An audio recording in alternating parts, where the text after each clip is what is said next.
ఆశీస్సులను అందుకుని మన ఇంటికి చక్కగా వెళ్దాం. గృహప్రవేశం అంటే ఏంటి అన్న విషయంలో ఒక చిన్న విషయం మీకు తెలియజేసి నేను ముగిస్తాను. గృహప్రవేశము అంటే మనం ఏం చేస్తాం, భగవంతుని ఫోటో, ఒక వెంకటేశ్వరమో మెహర్ బాబా ఏదో ఒక ఫోటోని లోపలికి తీసుకెళ్ళి అన్ని గదుల్లోనూ పరిచయం చేస్తాం. మనకు అనిపించవచ్చు, సర్వాంతర్యామి అయిన భగవంతుడు అన్ని చోట్ల ఉంటాడు కదా, మళ్ళీ మళ్ళీ ఎందుకు మనం అన్ని గదుల్లోకి తీసుకెళ్ళాలి అంటే, సర్వాంతర్యామి అయిన భగవంతుడు ఆయనకి తెలుసు నేను అన్ని చోట్ల ఉన్నాను అని. కానీ మనకు తెలియదు కనుక మనం, తండ్రి నువ్విచ్చిన ఈ గృహంలో నీతో పాటు మేం కూడా ఉంటాము అని సింబాలిక్గా చెప్పడం కోసం ఆయనకి అన్ని గదులు, ఆఖరికి బాత్రూంలో కూడా తీసుకెళ్తామండి మనం. అంటే బాబా ఏమంటారు అంటే, నేను మీతో ఉండడం కాదు, మీరు నాతో ఉండడం అలవాటు చేసుకోండి. అలా ఉండడం అంటే ఆయనతో ఉంటున్నామనే భావనతో గృహప్రవేశం చేస్తాం. అంటే భగవంతుడి నీడలో మనం ఉంటున్నాము అని. మళ్ళీ మనం పూజ చేస్తాం.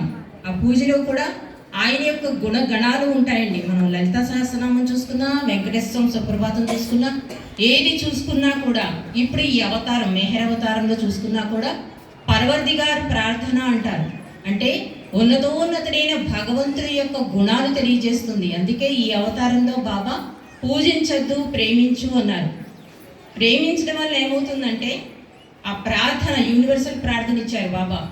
అందులో బాబా యొక్క గుణాలు అంటే భగవంతుడి యొక్క గుణాలు తెలియజేస్తారు. ఉన్నతుడు, సర్వోన్నతుడు, సర్వాంతర్యామి అంటే అంత ఉన్నతుడైన భగవంతుడి నీడలో నువ్వు ఉంటున్నావు కనుక భయము వద్దు అని తెలియపరుస్తూ ఉంటుంది భగవంతుడి పూజా విధానంలో.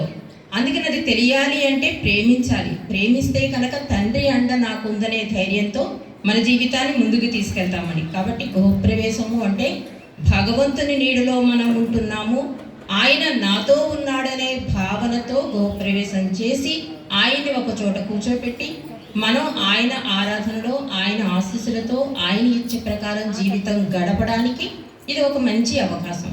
కాబట్టి ఆ భావనతో మనం గృహప్రవేశం చేయడం, భగవంతుడి యొక్క లక్షణాలు తెలుసుకుంటూ ఆ ప్రార్థన కానీ పూజ కానీ చేయడం వల్ల మనకి మనోధైర్యం వస్తుంది. ఎందుకంటే అంత ఉన్నతుడైన భగవంతుడి నీడలో మనం ఉన్నాము అంటే అది ధైర్యం. ఆయన నీడలో ఉన్నామనే ఒక మనోబలంతో మన జీవితంలో ఏ కష్టం వచ్చినా కూడా ఆయన అండ నాకు ఉంది అని ఆ భావనతో మన జీవితాన్ని ముందుకు తీసుకెళ్తాం. అంటే ప్రతి చిన్న విషయానికి ఈ మాయా ప్రపంచంలో మనం స్ట్రెస్ ఫీల్ అయిపోతూ ఉంటాం.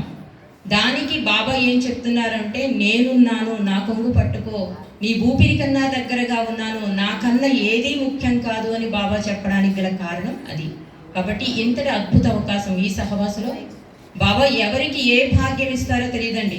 భగవంతుడు ఎప్పుడూ కూడా ఇవ్వడానికి రెడీగా ఉంటాడు. బాబా కూడా భౌతికంగా సహవాసాలు చేసినప్పుడు నా మీదే ఏకాగ్రత వహించండి అని ఎందుకు అనేవారు అంటే, ఆయన ఎవరికి ఏ భాగ్యం ఇస్తారో తెలియదు, అది మిస్ అయిపోతాం. కాబట్టి ఆయన సహవాసులో బాబా చెప్పినట్లుగా నలుగురు ఎక్కడైతే కలిసి నా గురించి మాట్లాడుతూ ఉంటారో అక్కడ నేను వచ్చి కూర్చుంటాను అన్నారు.